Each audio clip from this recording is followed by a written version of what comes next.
Ajwa road ઉપર આવેલ વીર ભાતીજી મહારાજના મંદિરે ગઈકાલે નવચંડી અને ભંડારાનું આયોજન કરવામાં આવ્યું હતું। આજવા રોડ પાણીની ટાંકી પાસે ટેલિફોન ઓફિસની બાજુમાં રમણલાલની ચાલમાં શ્રી વીર ભાતીજી મહારાજનું મંદિર આવેલું છે। આ મંદિર લોકોમાં આસ્થાનું કેન્દ્ર સ્થાન બન્યું છે।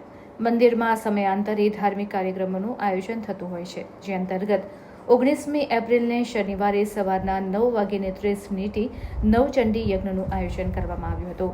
તો સાંજના 5:30 કલાકે ભાતીજી દાદાનું રાવણું તેમજ 7 થી 11 દરમિયાન જાહેર ભંડારાનું આયોજન કરવામાં આવ્યું હતું। આ અવસરે મોટી સંખ્યામાં વિસ્તારના શ્રદ્ધાળુ ભક્તો ઉપસ્થિત રહ્યા હતા તથા દર્શન અર્ચન કરીને પ્રસાદી ગ્રહણ કરી ધન્યતાનો અનુભવ કર્યો હતો। રમણભાઈની ચાલ પાણી ગેટ ટેલિફોન એક્શનની બાજુમાં વીર ભાતી ખત્રી મહારાજના પ્રાગટ્યમાં સર્વવર્ણ સંભાવ હેતુથી દર વર્ષે ભંડારો કરવામાં આવે છે અને આપ જુઓ છો સર્વવર્ણ સર્વધર્મ સંભાવની સાથે લોક આનંદથી ઉલ્લાસથી પ્રસાદરૂપી સ્વીકાર કરે છે અને આગામી દિવસોમાં આ જ રીતે હિન્દુ સશક્તિકરણ સર્વ હિન્દુ એક થાવ સર્વવર્ણ એક થાવ એ હેતુથી આ ભંડારો અમારો કરવામાં આવે છે।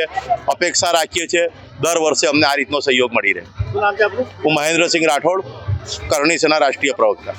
સર્વોદય બાળ યુવક મંડળ, ભાતીજી યુવક મંડળ, આજવા રોડ પાણીની ટાંકી પાસે ક્ષત્રિય વીર ભાતીજી મહારાજનું પૌરાણિક મંદિર આવેલ છે। અમે વર્ષોથી ક્ષત્રિય વીર ભાતીજી મહારાજ ગ્રુપ તરફથી અમારા છોકરાઓ, હું યોગેશ રાણા, અમારા આ આયોજક જીતુભાઈ ઠાકોર, મનોજભાઈ વસાવા, હરેન્દ્રભાઈ ઠાકોર સાથે વિસ્તારના તમામ યુવા છોકરાઓની મહેનતથી આ મહાપ્રસાદીનું સાથે નવચંડી યજ્ઞનું આયોજન કરતા આવેલા છે।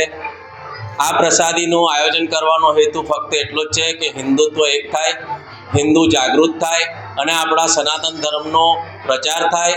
સાથે આવા મોટા પ્રસંગો કરી એક ટીમ બને, જેથી કરીને એક એકતાનો માહોલ ઊભો થાય।